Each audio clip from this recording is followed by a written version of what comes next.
Salve, salve família, sejam todos muito bem-vindos a mais um episódio do nosso podcast Pense Mais. Hoje com um assunto com um convidado muito especial, mas antes apresento novamente ele, nosso mestre, o São Tomás de Aquino de Jurujuba, o filósofo do povo, das ruas da quebrada.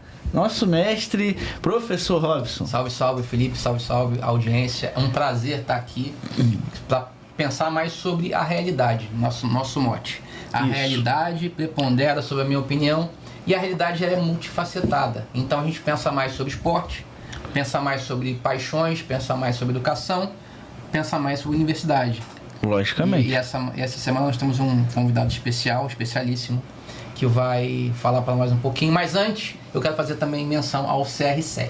O CR7 da produtividade. O cara manda, Felipe Lima. Nada. O cara manda. Então, o PC Mais hoje está muito legal, porque é uma coisa que cala muito no meu coração, que é a formação pessoal e vida acadêmica. Afinal, vocês sabem, eu entrei nesse mundo, nesse labirinto que é a vida acadêmica, e venho apresentar a vocês um aluno que virou amigo e agora é sacerdote. Padre Douglas Navarro, bem-vindo, padre. Seja muito bem-vindo, padre. Muito obrigado, professor Robson, Felipe. Fala universitário. Boa. Vamos começar esse bate-papo que com certeza vai ser muito importante para muita gente, né? Porque esse tema é realmente muito importante e urgente, eu acho, na nossa sociedade, né? A questão das universidades. Mestre, antes de entrarmos propriamente dito no episódio, sim, vamos fazer menção e agradecer aos nossos patrocinadores. A Inove Hoje e o CT Smart, que são os patrocinadores master da nossa camisa, que proporcionam para nós esse espaço maravilhoso com tecnologia de ponta. Isso. Né, mestre? Para a gente fazer um conteúdo de qualidade para você. E o melhor material maker do país. Por quê? A equipe Jugade. Por quê?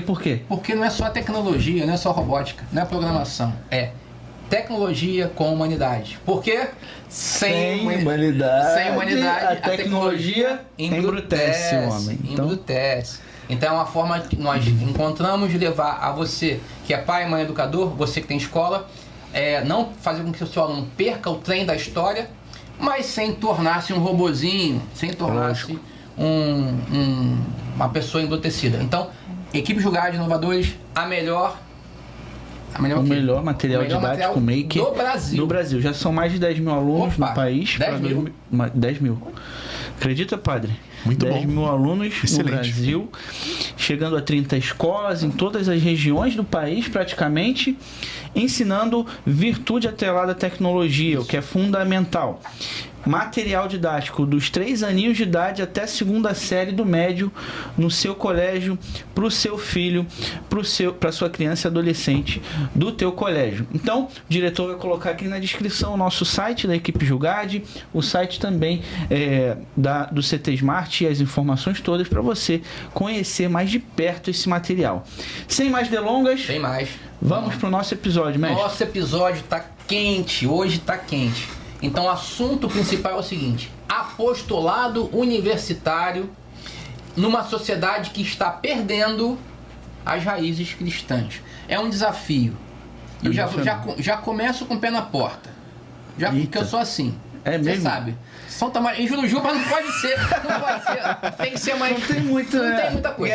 Nós vimos há 2 semanas o assassinato de um homem público. Uma pessoa comum, como eu e você, Felipe. Que ele cometeu o grave crime de fazer perguntas numa universidade. Charlie Kirk. Isso mexeu com muitas pessoas. E isso traz a nós uma questão, padre. As universidades, elas de fato, o apostolado universitário, de fato, tem um desafio para esse século que nós vivemos. O que você pode Eu acho que ele não tem um desafio, acho que ele é o desafio, né? É o grande desafio da gente tentar recuperar a própria noção de ensino superior e a noção de universidade que se perdeu, né? Porque a universidade, ela foi projetada pela Igreja Católica, né? Ela foi feita pela Igreja, né? Uma criação católica para justamente fazer crescer o conhecimento humano, fazer crescer a sabedoria que nos impulsiona a desenvolver tecnologia, claro, a desenvolver novos saberes, mas principalmente que nos impulsiona a fazer o bem ao próximo, a buscar mais a espiritualidade, buscar a Deus, né? E isso tudo vai se perdendo devido a uma série de ideologias que vão nos colocando no caminho oposto a isso, né? Então, aquilo que deveria proporcionar um desenvolvimento das virtudes, né, um desenvolvimento da caridade especificamente, passa a fomentar ressentimento, angústia, miséria, a ponto de eu estereotipar o meu próximo e querer, então, tirar a vida dele, por conta daquilo que ele pensa, daquilo que ele fala, sem nem mesmo considerar que o que ele fala pode estar certo, né? Que é o grande, talvez o grande benefício, né, que a filosofia grega nos deu, é justamente isso, é você se colocar diante de um possível oponente, não como alguém que vai simplesmente só rebater o que ele está dizendo, mas mais do que isso, como alguém que vai escutar com atenção e se perguntar, será que eu estou errado? Será que a verdade é isso que ele está dizendo? Ou será que não, né? Eu acho que esse início nesse início de episódio é muito importante que a gente trace uma linha orientadora. Sim. Sabe por quê? Porque muitas pessoas não enxergam o ambiente universitário dessa forma necessariamente. Talvez por desconhecimento, inocência, muitos dos nossos jovens estejam indo tão somente para estudar, para se formar, mas o ambiente universitário, ele não tem sido somente isso mais. Concordam? Com certeza. Então, a gente precisa alertar que o ambiente universitário, ele também e faz parte do desenvolvimento humano como um todo. Então, as pessoas não podem mais pensar que estão indo para um local tão somente de formação e de, por assim dizer, de uma conquista de um diploma e tudo mais. Ali existe uma convivência específica, própria daquele ambiente, que também dá entrada a diversas discussões. Sim.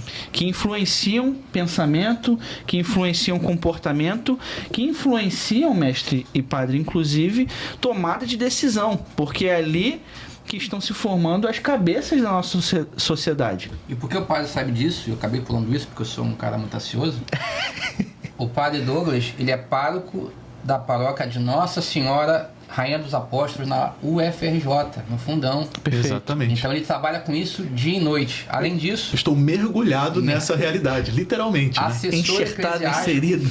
Assessor eclesiástico do setor Universidade da Arquidiocese do Rio de Janeiro. Então, assim, isso que o Felipe traz para nós, assim, é um desafio que não falamos de fora. Falamos com um especialista que vê isso há quanto tempo, padre? Você está nessa... 5 anos. Estou lá desde 2020. Vê isso acontecendo toda hora. Sim. E assim, é curioso realmente, né? Porque é uma realidade muito diferente do resto da nossa diocese, né? E das paróquias em geral, assim, né? Porque o ambiente universitário ele tem muitas particularidades. A minha paróquia, ela fica dentro da Ilha do Fundão, e para quem não sabe, a cidade universitária aqui, lá no Rio de Janeiro, né? É numa ilha. E aí você tem os prédios da UFRJ espalhados por essa ilha, e num cantinho bem escondido assim tem uma vila residencial onde moram pessoas comuns, né? E alguns estudantes moram lá também, em repúblicas, de aluguel, enfim, na casa das próprias pessoas. E lá onde fica a minha paróquia também, né? Então, é um pequeno vilarejo que parece uma roça, né? Você tem a praça, na praça tem a igreja, e tem ao redor dela uma série de bares que foram abrindo ao longo do tempo, e aonde os universitários vão para fazer o seu happy hour depois na sexta-feira, na quinta, na sexta, normalmente, depois da aula eles vão para lá. E assim, até aí ok, né? Isso é algo que é perfeitamente compreensível. Mas aí na prática a gente vê, por exemplo, nos dias que eles fazem eventos, festas, chopadas, coisas assim, eles muitas vezes vão para lá primeiro, compram bebidas e ficam completamente embriagados e começam a fazer um monte de coisas assim na própria praça, na frente das pessoas, na frente das crianças, né? Que são coisas escabrosas realmente, né? E aí a gente olha para aquilo e fica tudo muito lotado, né? O som muito alto, até atrapalha a missa, a gente fica meio assim, tendo que equilibrar essa relação até com os próprios donos dos bares e tudo mais, né? E a gente fica se perguntando para onde está indo o nosso país, não é? Porque justamente a gente pensa, nossa, a UFRJ, a Universidade Federal do Rio de Janeiro, uma das maiores da América Latina. É onde deveriam se formar as mentes mais brilhantes da nossa sociedade, né? E aí você vê o sujeito indo lá tem todo tipo de gente, tá? Claro. Não estou dizendo que seja essa a regra. Porque também você tem o outro extremo, da pessoa que olha para essa realidade e pensa assim, então tudo tá indo pro buraco, não tem salvação. Não é bem assim, não. Tem gente muito boa na universidade, tem gente que vale a pena você investir, muita gente muito boa lá, e que acaba sofrendo por conta dessa má fama também desses ambientes. Agora, uma coisa a gente não pode deixar de lado, que é o seguinte, tudo educa. A gente pensa que só educa o professor em sala de aula falando. Sim, você tem razão. Ou só educa o material didático. Não. É o ambiente onde esse sujeito está inserido. Claro. São os eventos que ele frequenta. É o tipo de conversa que ele tem. É o tipo de música que ele escuta. É o tipo de conteúdo que ele assiste. Né? Tudo isso educa. E vai formando a mentalidade. E aí, assim, é diferente da criança, do adolescente, que ainda está na casa dos pais, né? O universitário, ele já está muito mais fora da casa dos pais do que dentro. E aí ele sente aquele ímpeto de liberdade, muito mais força dentro dele, não é? Que acaba se tornando libertinagem, né? Ou seja, ele acaba perdendo a noção de tudo aquilo que ele havia construído desde a sua infância, caso ele tenha sido bem educado, caso ele tenha sido educado na fé. Esse também é um grande problema, né, padre? Caso ele tenha sido bem educado. Sim, mas, assim, convenhamos, né? Quem não foi bem educado na fé, nos valores, na verdade e tudo mais, esse aí, independente se ele for para um ambiente X ou Y, né? Ele vai precisar ter muito mais esforço para construir algo que ele ainda não tem. Perfeito. Né? Ele vai precisar ter muito mais autonomia para conseguir galgar os passos necessários para se tornar uma pessoa com uma identidade bem resolvida. Uma pessoa que colabore com a sociedade, né? Porque a ideia é essa. Antes mesmo da gente pensar em espalhar a fé, porque, claro, é a nossa missão enquanto igreja, né? Mas se a gente for parar para pensar, qual é a missão da universidade pública? Não a universidade eclesiástica, sim, sim, mas a universidade em geral, assim, pública, etc. Né? É formar pessoas que vão beneficiar a sociedade com os seus talentos. E aí não basta você simplesmente desenvolver os talentos, o que já é uma grande coisa que nem sempre acontece também, né? Mas você precisa desenvolver um mínimo de virtude humana para que ela seja capaz de dar conta, de aplicar bem, né, esses talentos. Porque senão, e é uma coisa que acontece muito, você tem pessoas aplicando os seus talentos para o mal, em malefício da sociedade, em malefício do próximo, né? Ou senão, não aplicando bem os seus talentos porque não conseguiu desenvolver, porque estava tão chapado na noite anterior de ter ido na festa e tudo mais. Isso é muito sério, né? Tirou uma nota baixa, né? Eu costumo brincar dizendo o seguinte, imagina um cirurgião, né? Pensa aí, qual é a média da universidade lá de medicina? A média deve ser 6, 5, 6, não sei. Imagina um cirurgião que só tenha tirado 6 em todas as provas da faculdade. Você escolheria esse cara para fazer uma cirurgia? Em você? Se eu pudesse escolher, não? Né? Imagina um engenheiro que tenha tirado só 6 em todas as matérias. Você moraria num prédio que ele projetou, sabe? Eu conheço um médico que é assim, tá? Não. De verdade, aqui na cidade. Tem um cara que eu não vou falar o nome, ele só ajudava pra tirar 7. Só tirar 7, é 7, só isso. E é médico hoje na cidade. Pois é. E é totalmente possível que isso aconteça, né? Sim, e você vê o que está por trás disso tudo, né? Tem um pensamento de fundo de irresponsabilidade, de imaturidade, né? Que é justamente essa noção de que para que eu vou me preocupar? Eu só penso em mim mesmo, eu não penso no outro. O trabalho é um peso, né? Para essa pessoa o trabalho é um peso. Sim. Não é uma tarefa, não é uma missão. Sim, e a noção de responsabilidade vem do fato de que eu percebo que eu não estou sozinho. Que eu estou dentro de uma sociedade com mais pessoas e essas pessoas vão se beneficiar ou não da minha presença ali. Né? Logicamente a gente também não está falando aqui que um ambiente universitário, né, no contexto da universidade pública, sobretudo, ele vai ter um único tipo de pessoa. Claro. A gente entende perfeitamente, pessoas de bom senso, que ali vai ser um ambiente plural. Sim, claro. Naturalmente. Só que deveria haver um mínimo de comportamento esperado de uma pessoa que está se formando para entregar um trabalho de qualidade para a sociedade, certo, mestre? Certo, certíssimo. E nós temos um problema que nós estamos entregando para a universidade pessoas cada vez menos preparadas. Como eu tenho essa máxima, né? Eu acredito que nós estamos perdendo as raízes do Ocidente. Isso significa, lá perdemos o direito, a ética já foi há muito tempo pro saco, o cristianismo também está indo. Então, quando essa pessoa, que é a maioria das pessoas, chega à universidade, elas estão sem um chão a que se agarrar, né? uma história a que se apegar. Né? Então, nesse momento, vem a pressão social, mimetismo dos amigos, aí vem ideologias, essa pessoa fica perdida. É mais ou menos assim? É exatamente assim. Quer dizer, no fundo, claro que você, como o Felipe falou, né? Você espera um certo tipo de comportamento, né? Essa expectativa, ela existe, né? Mas o que está por trás dessa expectativa? A expectativa de que haja um ambiente que fomente isso. O problema, no fundo, é esse, né? Boa. O que o ambiente fomenta? E aí o ambiente, eu digo assim, atacando em todas as frentes possíveis de uma formação humana. Sim. Principalmente a formação intelectual, que é o primeiro ponto que a gente pensa, não é? Universidade, né? E aí, mas além disso, uma formação moral, uma formação humana de virtudes, né? Uma formação humana de relacionamentos, uma formação espiritual. Ou seja, todos esses pontos, né? Eles vão sendo aos poucos atacados por esse ambiente universitário.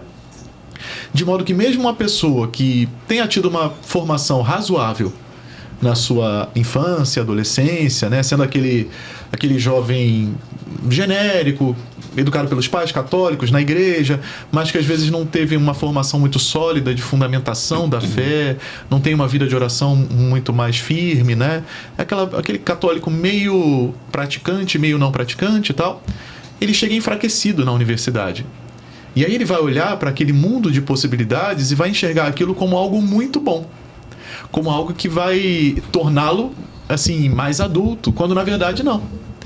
Porque o que torna uma pessoa adulta são o senso de responsabilidade, o senso de maturidade. Mas ele pensa o contrário, ele pensa que ser adulto é conseguir fazer tudo livremente, sem a vigilância dos pais. E aí ele começa a agir como uma criança, escondido dos pais, né?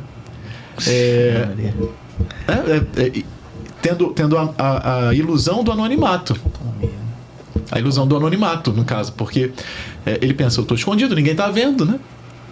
Porque, quer dizer, eu lido muito com jovens na minha paróquia, especialmente o pessoal que vem morar no Rio de Janeiro de outros estados, né?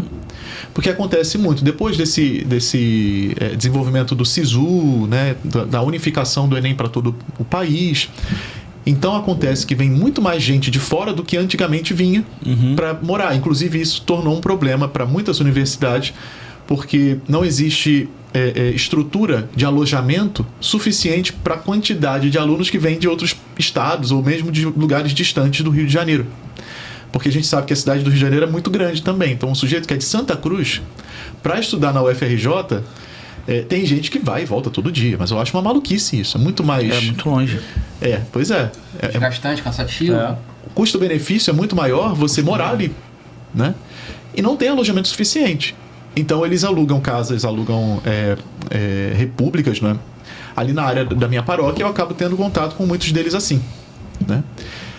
E aí a realidade é essa, quer dizer, o sujeito está morando sozinho, ele saiu da casa dos pais repentinamente, ele é mergulhado nesse ambiente, e aí ou ele tem uma estrutura humana forte o suficiente para que ele mesmo busque, não sem um esforço, claro, não sem um combate, mas ele mesmo vai buscar crescer e desenvolver, ou então ele vai se jogar e ele vai se dar mal. Porque em última instância é isso que acontece, ele se dá mal, né? E aí também entra um outro ponto que eu acho fundamental da gente entender, que é o seguinte: a gente pensa que o maior combate dentro da universidade é o combate contra inimigos externos, né? Contra ideologias, contra partidos, contra grupos determinados e tudo mais, quando na verdade, na minha opinião, o maior desafio que nós temos é o combate interno de cada um. Ah, sempre. Entende? Isso aí para mim é muito forte, porque em última instância e no final das contas a escolha é sempre nossa. Liberdade. O sujeito pode até não ter uma estrutura para poder responder à altura do desafio interno que ele tem ali, no sentido de fazer a escolha certa. Mas não adianta a gente terceirizar a nossa tomada de decisão para o outro. Nunca é o outro que decide por nós. Existem decisões, sobretudo nesse âmbito interno, que só nós podemos fazer. E é lógico que o indivíduo precisa ter uma base de formação para poder fazer essas escolhas. Mas aquilo que é moral, aquilo que é de bom costume, é muito difícil que alguém não saiba distinguir minimamente o que é certo, o que é errado, o que é razoável, o que não é, dentro de um ambiente como esse, concorda? Sim, mas não é só isso, não é só disso que se trata, né? Porque a pessoa, ela até consegue ver que o que ela está fazendo é errado, mas é mais prazeroso, gera uma recompensa mais imediata. Porque o problema é que o certo demora. Ele é melhor, mas ele demora para ser melhor. No primeiro momento ele é pior. Então o que é mais prazeroso imediatamente acaba atraindo mais no primeiro momento, né? Você tem aquela mentalidade do aqui e agora. Eu estou aqui, eu tenho que aproveitar, a minha juventude vai passar, né? Sim. Então, ao invés de ele plantar sementes que vão ser colhidas lá no futuro, né, na sua juventude, ele quer gastar tudo que ele tem. É mais ou menos como o filho pródigo, né? O filho pródigo que recebe a herança do pai. E nesse sentido, ele recebe a tradição, né? A nossa juventude recebeu a tradição. Que tradição é essa? É aquela tradição que o professor Robson falou no início, né? Nós, enquanto civilização ocidental, nós recebemos uma tradição dos nossos pais, que são os nossos antepassados, os santos que nos precederam, mesmo os professores, os grandes intelectuais, os grandes profissionais de cada área, não é? Eu fico imaginando assim, será que uma pessoa que faça um determinado curso, será que ela tem ideia dos profissionais de destaque do passado, né? Uhum. Será que ela se molda deles, né? dos feitos deles? Mas será que ela se molda em torno desses ideais, não é? Será que ela se entende como uma continuidade dos esforços daquelas pessoas, sabe? Mesmo não pensando do ponto de vista religioso. Agora, claro que quando a gente tem essa noção da fé, aí a gente entende mais ainda. Eu sou da mesma família dos santos. Né? A ideia é essa, porque a igreja é a família dos santos, né? Uhum. Mas por que será que eu ainda não sou santo, sabe? Então eu preciso olhar para eles, me entendendo como parte deles, e isso gerar em mim uma certa indignação. E um esforço e um desejo de melhorar, de me aprimorar, de rezar mais, de me entregar mais. Esse é um ponto que eu acho que é importante, na minha perspectiva. É que, por causa dessa falência filosófica, não é só em português e matemática que ninguém sabe nada, também em filosofia. As pessoas esquecem que o ser humano é um animal que ele imita, ele é mimético por natureza. Lembrei o nome do filósofo aqui, lembrei aqui com o meu ajudante, René Girard. Então a pessoa chega num ambiente totalmente novo, sem as amarras da família, ele virtualmente pode fazer qualquer coisa e tem em torno a si um grupo que ele não percebe, ele quer imitar. E aí ele não se percebe aliado, não se percebe enraizado, uma família de santos que ele pode imitar, ele quer imitar o veterano que é o mais bacana da turma. E ele começa a mimetizar ações que em casa ele não faria. Mas ali, sem as amarras da família, sem os amigos da paróquia, sem os amigos da escola dominical, também tem muito isso com o protestante, né? Sim, Chega lá e sim. se transforma. Me parece que é preciso retomar, puxando para minha palavra aqui, a formação filosófica dessa garotada, também, em certa medida. Claro. E também criar grupos de amizade para o bem, né? Para a virtude. O ambiente, né? O ambiente, ele não determina nada, mas ele influencia muita coisa, né? Com certeza. Mas é exatamente isso, e é justamente nessa linha que a gente tenta conduzir o nosso apostolado. É um apostolado de encontro entre as pessoas, de convívio, né? E é um apostolado de formação, sabe? E a partir da formação, aí cada um deles vai podendo tomar iniciativas próprias. Eu cheguei na UFRJ no primeiro momento, na época da pandemia, a universidade estava fechada ainda, não é? Para assumir a assessoria da pastoral universitária. E aí o que acontecia foi o seguinte: antes da pandemia, tinham muitos grupos espalhados tanto na UFRJ quanto na UERJ, grupos de oração universitários, grupos do terço, grupos de liturgia das horas, movimentos de espiritualidade. depois que a pandemia passou, tudo acabou. Né? E por que isso? Bom, simples, porque a universidade continuou funcionando online. Só que justamente por conta do ambiente universitário ser muito sazonal, eles precisavam o tempo todo se renovar, né? As coordenações precisavam se renovar. E aí, como as pessoas foram se formando no online, elas não se conheciam mais. E aí, quando voltou tudo, os grupos se esfacelaram e não existiam mais. Caramba. Né? Então, eu assumi o nada existencial, assim. Né? Eu tive que partir do zero. Nada não existe. O não ser não é. O não ser não é, pois é. Mas eu entendo. Mas eu tive que partir do zero, né? E quando eu cheguei lá, eu lembro que também tinha uma história que foi o seguinte, né? O padre que havia me precedido nesse trabalho, lá na UFRJ especificamente, ele tentava celebrar em todos os prédios da UFRJ a missa, né? E teve alguns embates nesse sentido, tinha alguns prédios que não acolhiam bem a missa, chegou um momento que uma missa foi cancelada e tudo mais, isso gerou uma revolta, né, entre os estudantes. E aí eu pensei, bom, realmente... Nesse ponto, eles até têm algum argumento, que é o seguinte: a universidade é um espaço acadêmico. Então, não seria o espaço mais apropriado para um momento de oração como a missa e tudo mais. Eu sei que esse argumento é furado, mas assim, eles têm um ponto a levantar, né? E aí eu pensei o seguinte: bom, então eu vou chegar no ambiente acadêmico de uma forma acadêmica. Comecei a fazer formações. E aí eu celebro missa num espaço que eu sei que dá abertura para isso, uma vez por mês, e tenho formação toda semana tratando de assuntos filosóficos, teológicos, de formação humana. Agora nós estamos falando sobre o combate aos vícios, o combate aos pecados, a via purgativa. Esse semestre está sendo esse tema, né? No próximo semestre, aí a gente vai partir para a via iluminativa. Cada virtude, o crescimento das virtudes e tudo mais, né? E tem dado muito certo. E o mais interessante é que, paralelamente, né, a gente faz tanto na UFRJ quanto na UERJ esse trabalho. Na UERJ, a gente teve alguns embates, teve algumas trocas de sala também, né? Porque a gente viralizou. Teve uma vez que eu fui celebrar a missa lá numa sala que pertencia ao departamento de física e nos davam autorização, né? Era tudo certinho. Só que aí, de um outro prédio, me fotografaram lá de paramento, celebrando a missa, e postaram no X, dizendo meio que tinha uma missa na UERJ acontecendo, né? E essa postagem viralizou, deu umas 7 mil visualizações, e tinha gente falando de tudo. Tinha gente falando, achando curioso, achando, realmente na UERJ tem de tudo mesmo, né? Achando até legal, assim, a coisa. Universidade, né? Na universidade, Mas tinha gente também criticando muito. E aí, como viralizou, começou a surgir os grupos, né? Que foram contra e foram minando até o ponto de nos proibirem de usar aquela sala para qualquer atividade.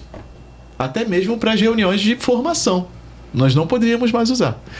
Aí, enfim, a gente no primeiro momento não tinha sala, nos reuníamos no jardim, mas é algo muito desconfortável também, né? E aí agora a gente está conseguindo uma outra sala, mas só para as formações. As missas a gente faz na paróquia que fica em frente. Então, assim, a gente lida com essas situações, né? Mas o modo como nós exercemos o apostolado principal é esse: reunir as pessoas, fazer com que elas se conheçam, né?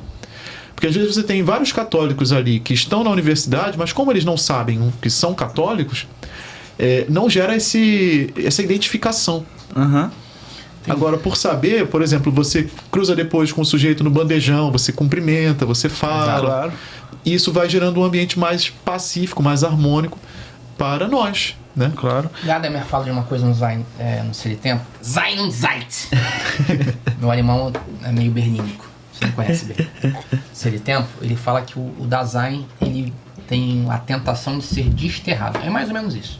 De sentir-se fora do seu lugar. Desterro é isso para ele.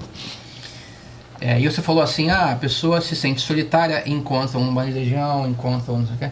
Então ele reconhece que ele não é só sozinho, ele não está fora do seu lugar, ele não está desterrado, ele não está em exílio.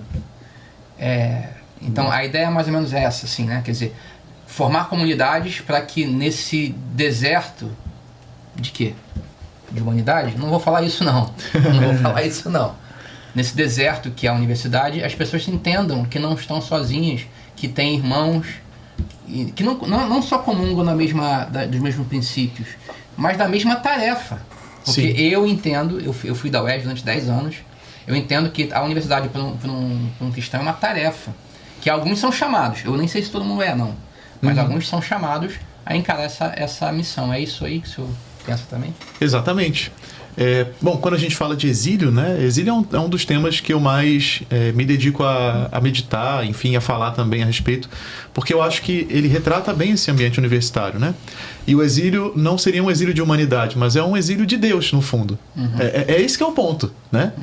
Porque o período do exílio na Babilônia, que está lá descrito na Bíblia, em vários livros, né? Você tem o livro das Lamentações, que fala a respeito disso. Você tem o Salmo 136, que é um belíssimo salmo escrito justamente sobre isso, né? Que diz: junto aos rios da Babilônia nos sentávamos chorando com saudades de Sião. Nos salgueiros por ali penduramos nossas harpas, né?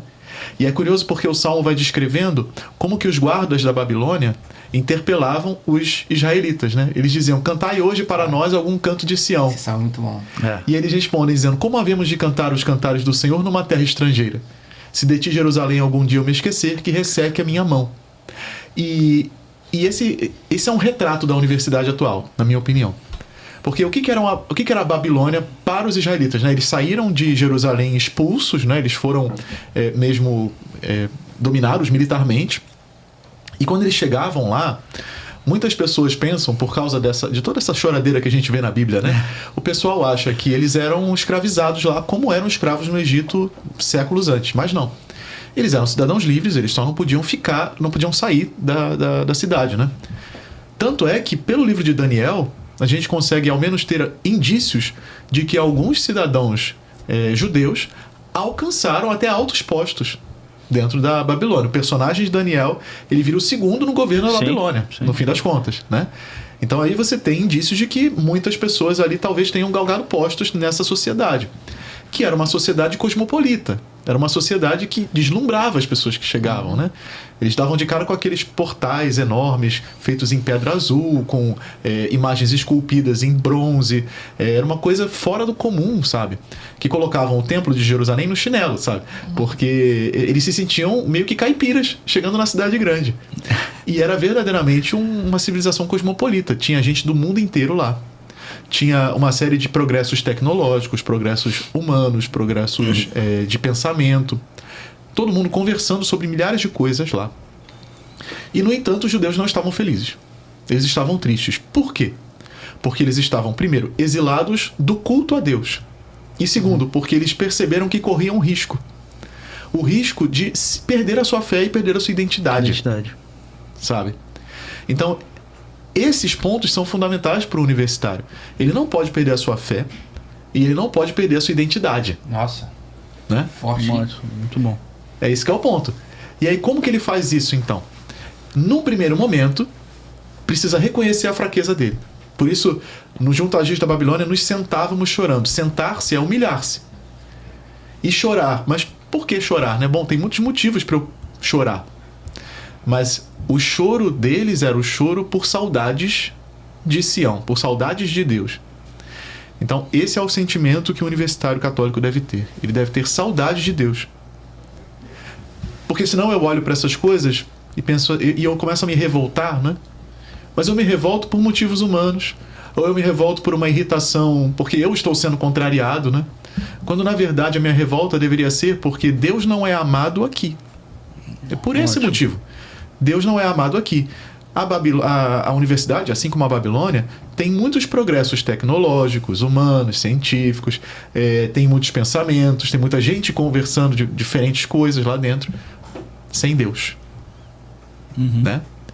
Totalmente apartado, né? E aí, essa provocação dos soldados no Salmo é a provocação dos colegas, dos professores, que às vezes vão querer espizinhar o católico, que está às vezes com um crucifixo, alguma coisa assim. E aí, num primeiro momento, por ele estar enfraquecido, se ele responde, é como se ele estivesse cantando os cantares do Senhor numa terra estrangeira, né? Ele coloca em risco a sua própria fé. E isso quem fala não sou eu, é Santo Agostinho, quando comenta esse salmo. Santo Agostinho diz: por que os israelitas não cantavam os cantares do Senhor numa terra estrangeira? Porque eles corriam o risco de que os guardas começassem a zombar tanto da fé deles, que eles desanimassem ainda mais e perdessem a fé. Nossa. Né? Bem pensado, né? Então, no fundo, é um conselho de prudência. Não cante. No primeiro momento. Preserve-se. Se preserva. Agora, também a gente não pode ficar o tempo todo se preservando, porque aí você acaba se enfraquecendo. A ideia é você reconhecer a sua fraqueza no primeiro momento. Se preservar, se fortalecer. De que modo? De todos os modos. Se fortalecer interiormente, emocionalmente. Principalmente, né? Se fortalecer do ponto de vista da maturidade, né? Se fortalecer no seu senso moral, nos seus valores, nos seus princípios, e se fortalecer na sua inteligência. Você tem que saber os argumentos. Aí depois você começa a fazer missão na universidade, entendendo que essa missão ela vai se converter num sacrifício. Padre, agora, como é importante um sacerdote preocupado com esse apostolado, né? De onde veio esse chamado? Voltando um pouquinho, né? Sim. Mas acho que isso é importante. Importante. De onde veio esse chamado? Já veio do seminário, essa vontade de trabalhar no ambiente universitário? Ou foi um chamado depois da ordenação? Como é que se deu isso? Eu penso que foi um chamado de Deus mesmo, sabe? E foi uma coisa que não foi planejada. Como tudo que é de Deus normalmente acontece, né? Mas, ao mesmo tempo, Deus foi me conduzindo gentilmente, primeiro a gostar do tema da educação. Então, quando eu estava no seminário, eu lembro que eu comecei a participar de alguns grupos de estudos sobre o tema da educação e esse tema me chamava muita atenção. Então eu comecei a estudar bastante, a ler, a escutar aulas e produzir inclusive alguns trabalhos com relação a isso, né? Na época a gente tinha um curso de férias, né? O professor sabe, vocês lembram, né? Lembro. Não tem mais, não? Acabou? No seminário agora eu não sei muito bem como é que está a situação, né? Mas o Vicariato da Educação também assumiu um pouco o curso de férias atualmente, né? Mas na época éramos nós, seminaristas, que encabeçavam. A gente que fazia as coisas e tudo mais, era difícil a beça. E quem produzia os cursos também éramos nós.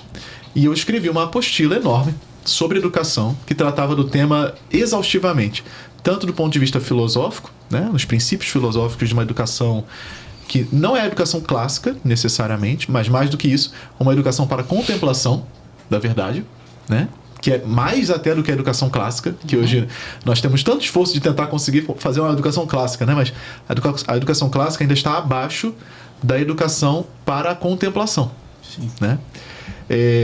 E depois as maneiras como ela vai sendo aplicada na história humana até chegarmos ao mundo de hoje, né? Então isso seria o itinerário daquele curso e depois o que fazer, né? Agora para a gente tentar conseguir recuperar algo e se tornar sábio, como é a missão da igreja. A missão da igreja é ser a luz de sabedoria que guia a humanidade em nome de Cristo, sendo Cristo vivo nesse mundo, né? Então, enfim, esse era o curso de férias e tudo mais e aí, tendo esse interesse natural pelo tema da educação, inclusive escrevi minha monografia de teologia também sobre esse tema, no De Magistro de Santo Tomás. A monografia de filosofia foi com quem? Foi sobre o quê? Foi sobre Kant. Sérgio Salles. Sérgio Salles. E foi o senhor que foi minha banca.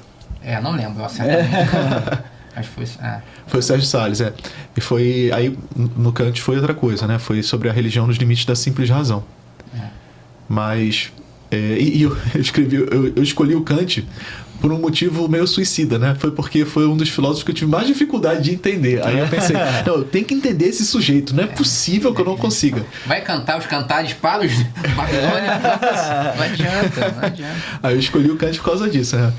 Mas na teologia eu escolhi esse tema também porque já era um tema que eu vinha trabalhando há um tempo, né? A importância da vida contemplativa para o mestre, que é o artigo 4º da questão 11 do De Veritate de Santo Tomás, né? que é o De Magistro, né? A questão 11 é o De Magistro. Enfim, e aí, na época, o Vicariato da Educação estava surgindo na arquidiocese, né? E o Padre Wagner Augusto, que conduzia as formações para pais e professores, mas ele saiu para fazer doutorado fora, né? E o Padre Tiago Azevedo, que é o vigário episcopal, ele me chamou, então, para assumir as formações no lugar do Padre Wagner enquanto ele estava fora. Eu ainda sendo seminarista, diácono e tal, então dei algumas formações para pais e professores e comecei a ter essa amizade com o vicariato nesse momento, né? E aí, com o surgimento da possibilidade de fazer a paróquia universitária lá no Fundão, eu fui convidado, né, tendo ali a influência do padre Tiago, que estava também negociando junto com os bispos essa possibilidade de criar essa paróquia, e aí eu fui convidado a assumir, então, essa missão. Então a gente vê como Deus foi conduzindo aos poucos, né, a história, até chegar a esse ponto. E eu me sinto realmente muito, muito feliz, muito empolgado com o serviço, porque eu vejo que, assim, tem muito pano para manga, né? Tem muita coisa a ser feita. Você estava dizendo, reclamando aqui, sentar-se é o primeiro ponto para começar a escapar do exílio. Aí você falou, ia para o segundo ponto. O segundo ponto seria, agora, não considerar mais só o exílio, pura e simplesmente. Não né? só defender-se. Você não só se defende, mas você, não diria ataca, né? Mas você evangeliza, né? Você vira luz. Primeiro você se ilumina interiormente. Boa. E depois que você se torna luz, aí Cristo vira e fala: pode uma luz ficar escondida debaixo da mesa? Então, não é você quem vai se colocar acima, mas você espera que Cristo te tire debaixo da mesa e te coloque para iluminar a sala. Então a ideia é mais ou menos essa. O mais importante, aquilo que você deve se preocupar mais, é se fortalecer, se iluminar, de dentro para fora. E aí, sendo luz, você começa a iluminar os outros. E aí você começa a considerar o espaço da universidade como um espaço de missão. O problema são as tentações que surgem disso, né? E a principal tentação é a tentação da fuga. Porque é muito difícil. Tá lá. A gente vê o caso do Charlie Kirk, né? Que foi, assim, brutalmente assassinado por estar sendo luz, de certo modo, no ambiente universitário, né? O que ele estava fazendo? Perguntando. Ele estava perguntando. De forma totalmente educada, civilizada, inclusive. Sem Exatamente. ataques. E o que torna o ocorrido ainda mais deplorável, né? Sim. Porque se num ambiente de formação a gente não tem espaço para o questionamento, há de se questionar se esse ambiente de fato tem sido de formação, né? Sim, sim. Algumas pessoas podem objetar, né, com relação a isso que eu falei. Como assim? O senhor está dizendo que ele era luz, mas ele defendia certas pautas que eu sou contra e tudo mais. E assim, tudo bem, a gente pode questionar, né? Mas o fato é esse. Ele dizia muitas verdades. Mesmo que nem tudo que ele dissesse era verdade, mas o fato é que ele dizia muitas verdades e as pessoas se incomodavam também pelas verdades que ele dizia. Sim. Né? A luz incomoda as trevas, esse que é o ponto. E aí você tem, então, essa reação que faz lembrar até a história do Sócrates mesmo, né? O Sócrates também, ele perguntava e incomodava, sabe? Perguntar incomoda. Então, esse ocorrido com Charles, mestre, de certa forma um caso extremo do que pode vir a acontecer, mas sinaliza pra gente que a gente precisa retomar também, fora o que a gente está colocando aqui na mesa, né? Do fortalecimento, da iluminação pessoal para depois iluminar o ambiente. A gente precisa retomar também um ambiente de respeito para o debate. Exatamente. Afinal de contas, a gente entende que é um ambiente plural. Exatamente. E se é um ambiente plural, se a gente diz que, e ainda estamos, né, num país democrático, a gente precisa respeitar os espaços. Agora, me digam vocês, por que a gente está vivendo um ambiente tão extremo nesse sentido? Qual é a principal dificuldade do debate? Por que a gente não tem mais essa abertura? Por que a gente não tem mais esse respeito? Qual é o fruto disso para vocês? Bom, eu penso que a principal causa dessa polarização extrema que a gente vive hoje, não é uma estereotipação do outro. Quer dizer, você não pensa mais no outro como uma pessoa, um indivíduo, né? Você pensa ele como sendo um prolongamento de uma classe de pensamento específica, né? Que você já considera como seu inimigo, sabe? Tem uma passagem na Bíblia que retrata muito bem isso, que está lá no Antigo Testamento, e todo mundo conhece, mas às vezes a gente não para pensar nas implicações práticas dela, né? Que é a passagem de Caim e Abel. Porque você tem ali 2 irmãos, os 2 são filhos dos primeiros pais, né, da humanidade, Adão e Eva, enfim, e os 2 querem honrar a Deus através dos frutos do seu trabalho. Só que Caim oferece um fruto meio mais ou menos, né? Ele escolhe lá umas plantinhas meio... Tava meio final de feira, né? uma xepazinha e dá para Deus, né? E Abel dá o melhor, né? Ele dá os primogênitos e ele dá as gorduras das carnes, que é a parte mais saborosa, enfim, mais nutritiva, e entrega para Deus. E aí Deus se agrada do sacrifício de Abel e não se agrada do sacrifício de Caim. E aí Caim, diante daquela realidade, o que ele deveria pensar? Né? Que eu tenho que ser melhor então, eu tenho que melhorar, eu tenho que me desenvolver. Mas ele não faz isso, ele terceiriza a culpa. Então, na verdade, não é porque eu tenho que ser melhor, porque eu tenho que me desenvolver, não. A culpa é do meu irmão. É por ele ser melhor do que eu estou agora sendo menosprezado por Deus. Então, primeiro, ele deixa de ser irmão, ele desconsidera a fraternidade. E segundo, ele vai gerando nele um ressentimento muito grande, né? Um ressentimento que é fruto das suas próprias fraquezas e que vai se projetando na vida do outro. A ponto de ele querer, então, matar o seu irmão, sabe? Esse processo que a gente falou, né, do Charlie Kirk e tal, que ele foi assassinado e tudo, realmente nem todos, praticamente ninguém, eu espero, vai ser assassinado desse modo, mas nós podemos ser assassinados de muitos modos. Nós podemos ser assassinados na nossa reputação, na nossa boa fama, né? Nós podemos ser cancelados, e isso acontece aos montes, sabe? Mas da onde vem esse princípio? Provavelmente isso vem de um ressentimento alimentado que vai estereotipando o outro, quando na verdade eu deveria olhar para mim mesmo e ver o que eu posso ser melhor, sabe? Aonde eu estou errando.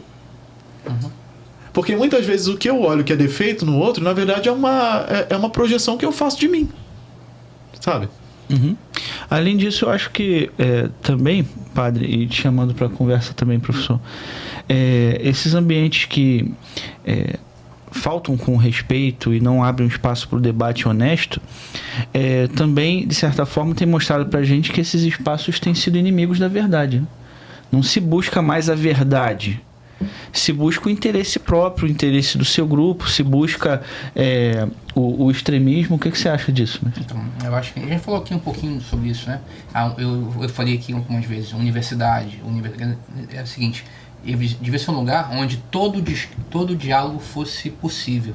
E o fato é que não é assim há muito tempo no Brasil, pelo menos, onde eu conheço, né? O Charlie Kirk, ele foi assassinado porque alguém imaginou que ele não tinha direito à fala. Pois é. E é isso que eu não entendo, assim. Veja, eu tenho minha fé, eu tenho minhas convicções, mas no campo da universidade, a minha fé e convicções ficam de lado, pelo menos relativamente, porque o importante aqui é a pesquisa. Então a gente pesquisa qualquer assunto, porque a pesquisa prepondera.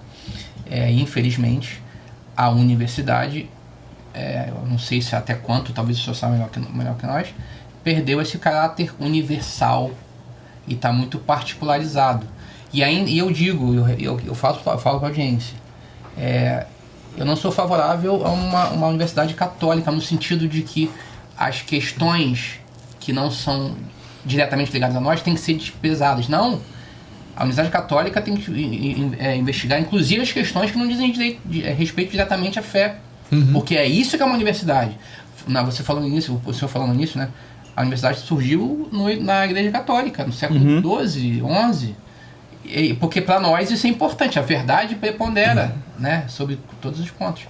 Eu acho que o erro é esse, Felipe. As pessoas, não sei porquê, talvez porque a ideologia é muito forte, talvez porque o interesse é muito forte, elas querem limitar o debate. Limitar debate não é coisa de cientista. Sim. Não é isso. Você tem outros interesses por trás, não é? Que acabam, enfim, se infiltrando no interesse mais genuinamente intelectual da coisa, né? Porque a ideia é quem domina o discurso tem um poder, sabe?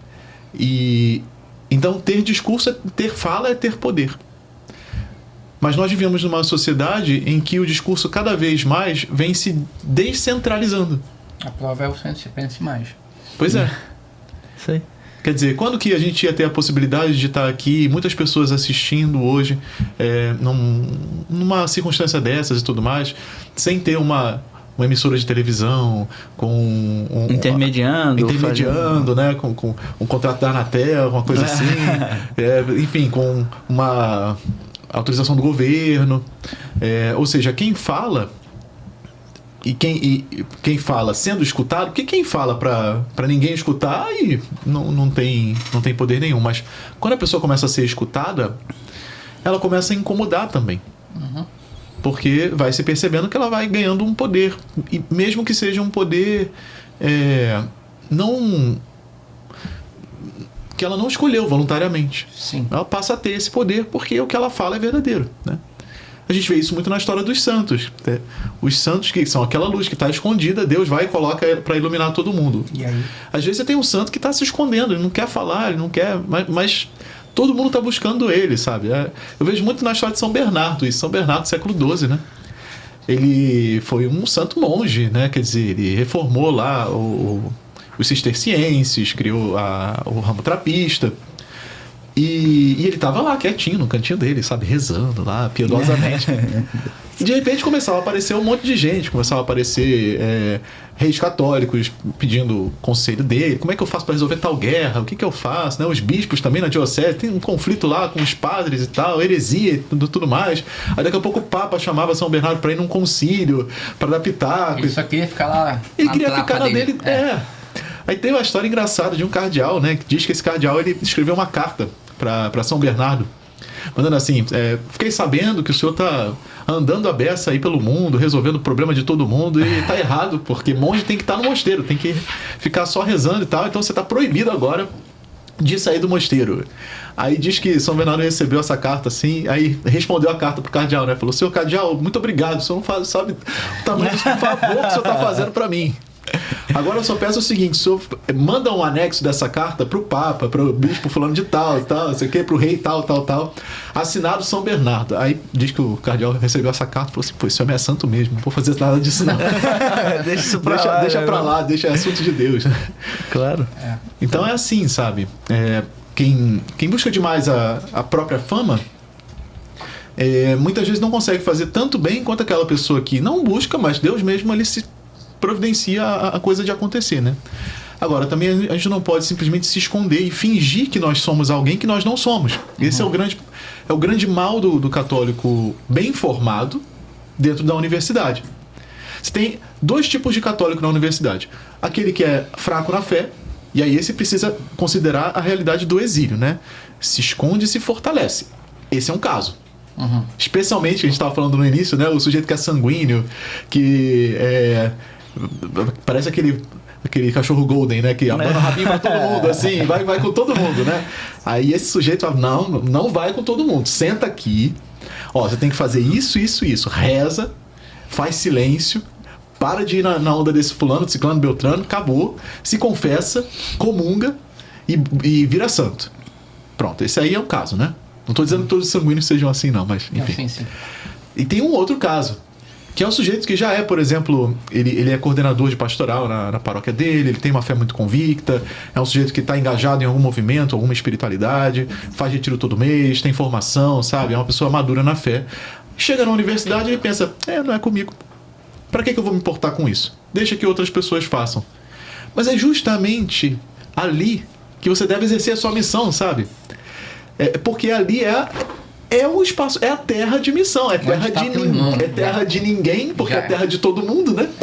Terra de todo mundo é terra de ninguém também, vai lá. Mas aí a pessoa pensa: pois mas aí eu vou morrer.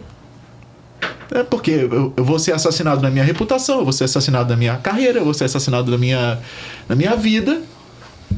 Então eu fico quietinho aqui. E parece por isso uma forma de proteção, né? Exato. E por isso que eu mencionei a história de Caim e Abel. Porque a saída é você fugir do espírito de Caim, que é o espírito de você querer matar o seu irmão, né? Você tem que reconhecer: não, ele é meu irmão. Por mais que ele pense diferente de mim, por mais que ele faça coisas diferentes de mim, não, ele é meu irmão, por que eu vou matá-lo? Não.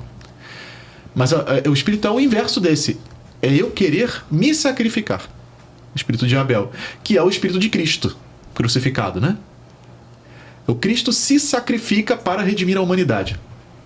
Enquanto nós não tivermos homens, mulheres, não só os jovens, professores universitários, servidores universitários, que estejam dispostos a morrer na sua vida pessoal, nos seus prazeres, na sua, enfim, na sua vida, no seu conforto, para redimir aquele ambiente universitário, a gente não vai caminhar para lugar nenhum.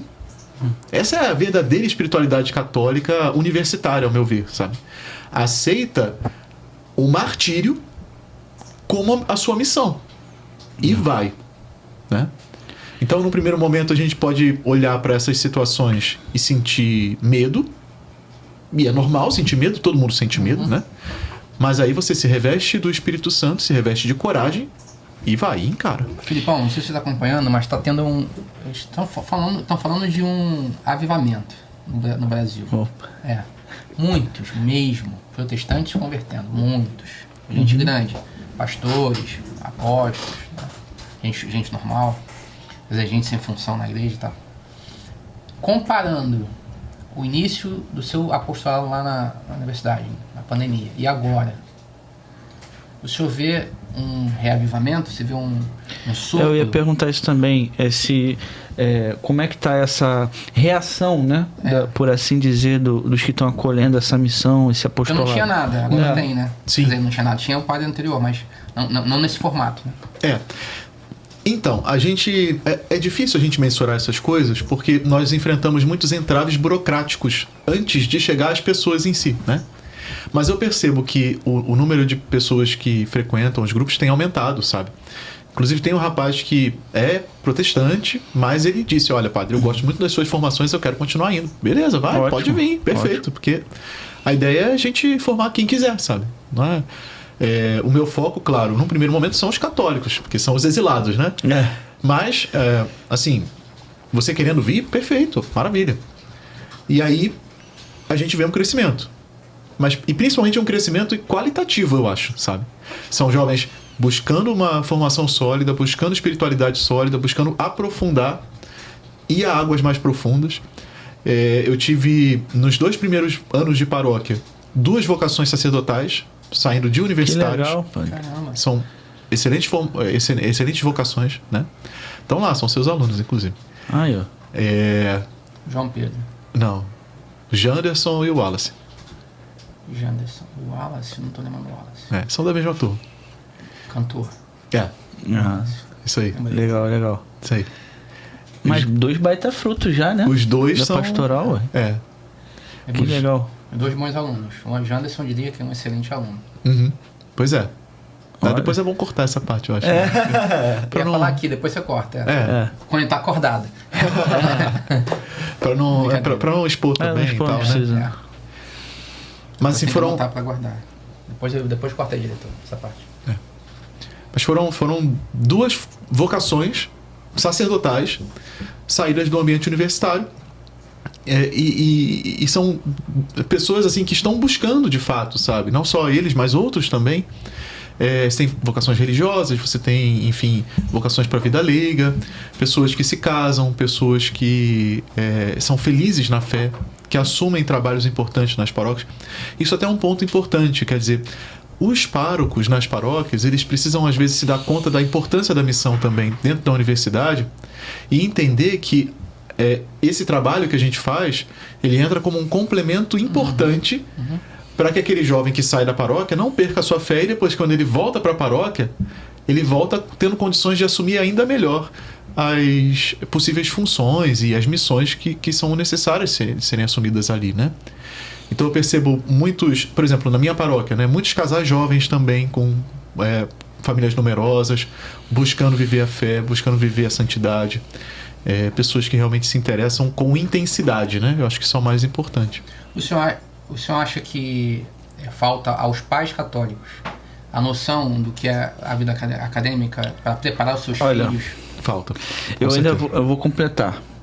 Eu já tive experiências, mais de uma, de conversas com amigos, com familiares. Eu falo sem problema isso, porque assim, as pessoas negam a realidade de que o ambiente universitário ele é um ambiente de combate. As pessoas rejeitam essa ideia. Ah, Felipe, nada a ver, você tá viajando. Aí minha fala, como um bom colérico, no final das contas, foi assim, olha, eu tô viajando, beleza, mas você não mora no Rio de Janeiro. Eu quero ver você enviar sua filha com 18 anos pra morar dentro de uma república lá dentro. Não envia. Sim. Porque sabe que é um ambiente inóspito. Sim. E as pessoas, completando a sua fala, mestre, negam essa realidade, padre.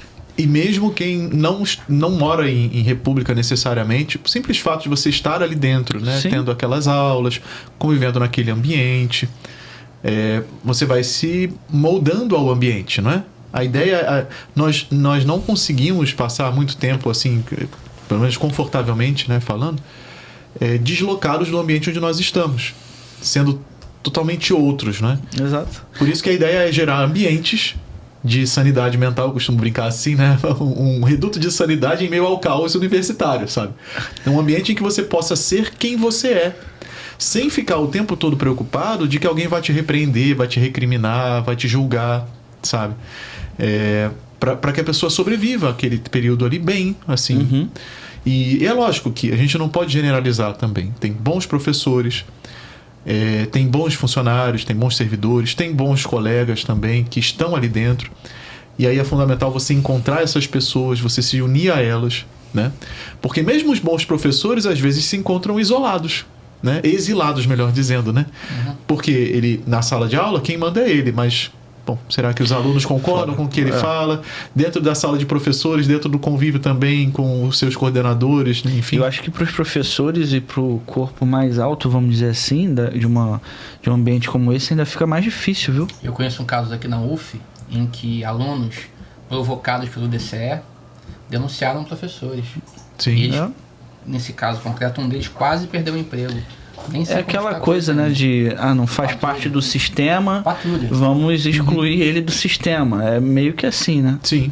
Me parece, pelo menos. O senhor acha? É por aí mesmo? Sim, é que assim, a questão seria uma espécie de boicote, né? Uhum. Talvez.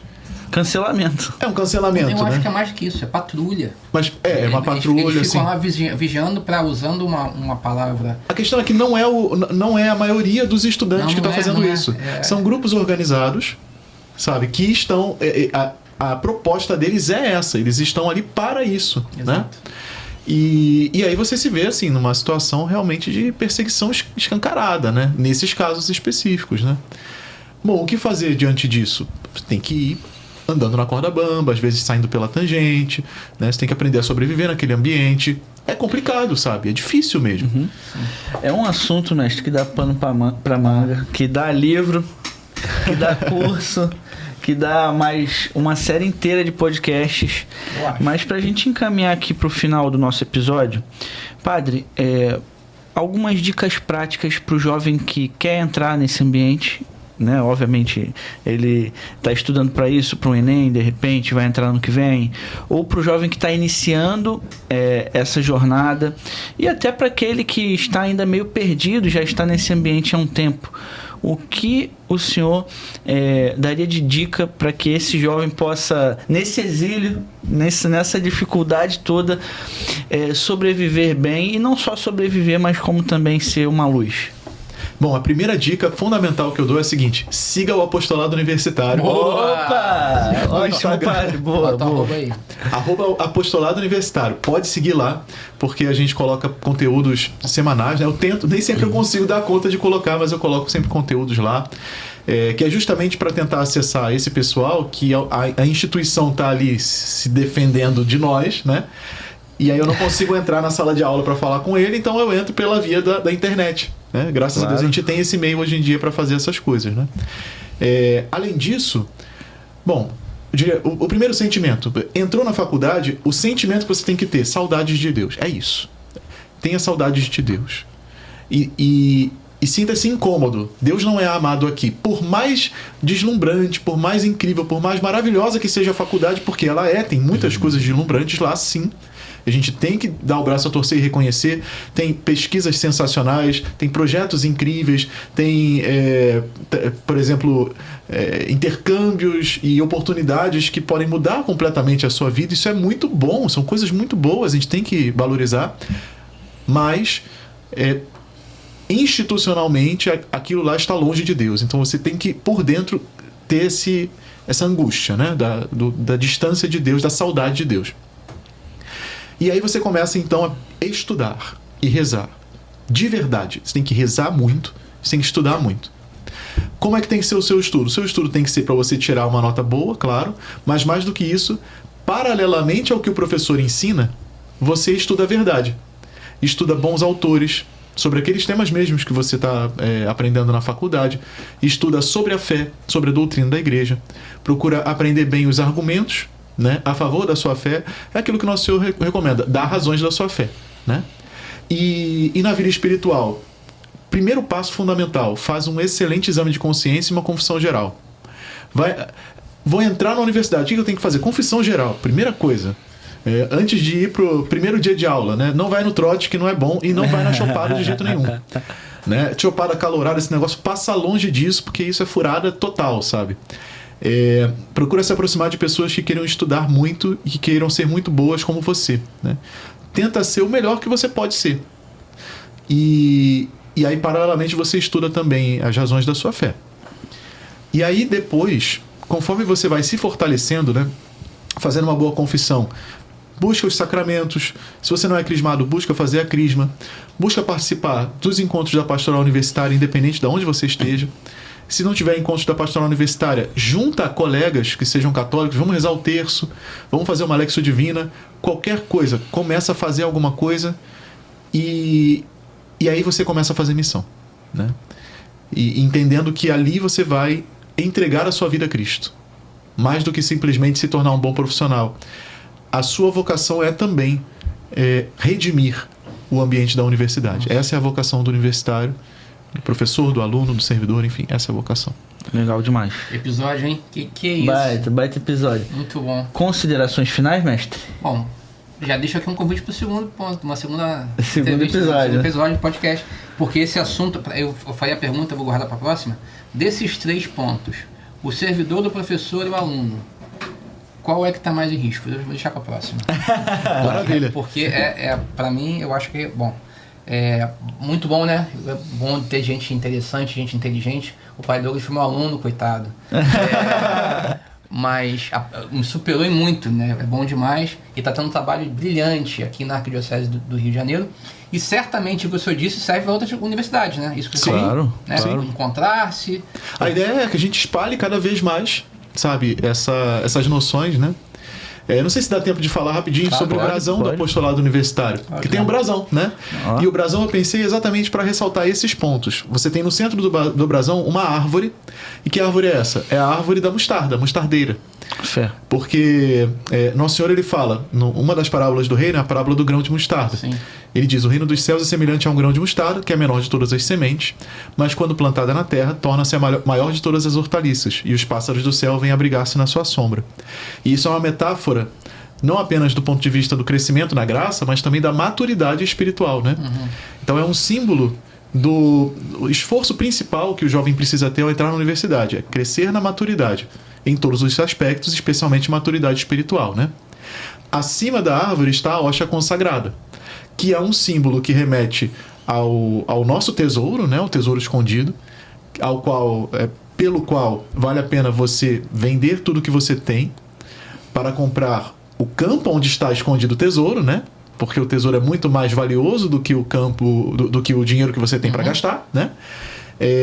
E também é um símbolo de Santo Tomás de Aquino, que é o padroeiro dos universitários. São Tomás tem a hoxa consagrada no peito, né? Uhum.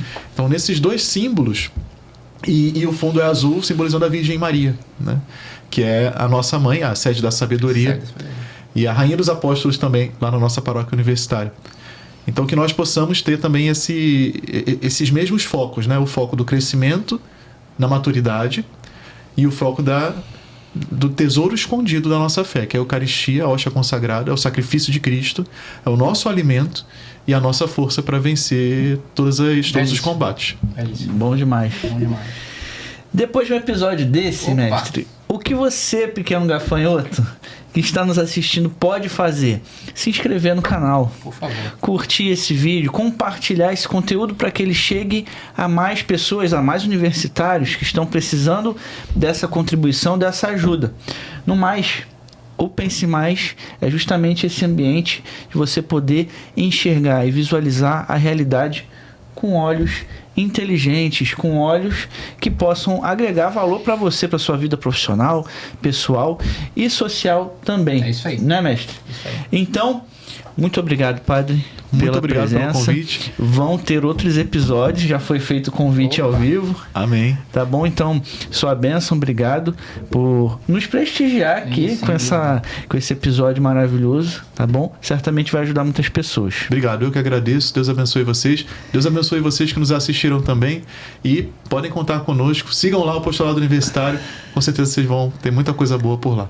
Até Perfeito. A gente vai deixar aqui na descrição do vídeo o @ do Apostolado Universitário, tá bom? Muito obrigado a vocês que estiveram conosco nesse episódio até o fim. Então, mais uma vez, curtam aí o episódio, compartilhem, se inscrevam no canal. Até já. Obrigado e até o próximo episódio.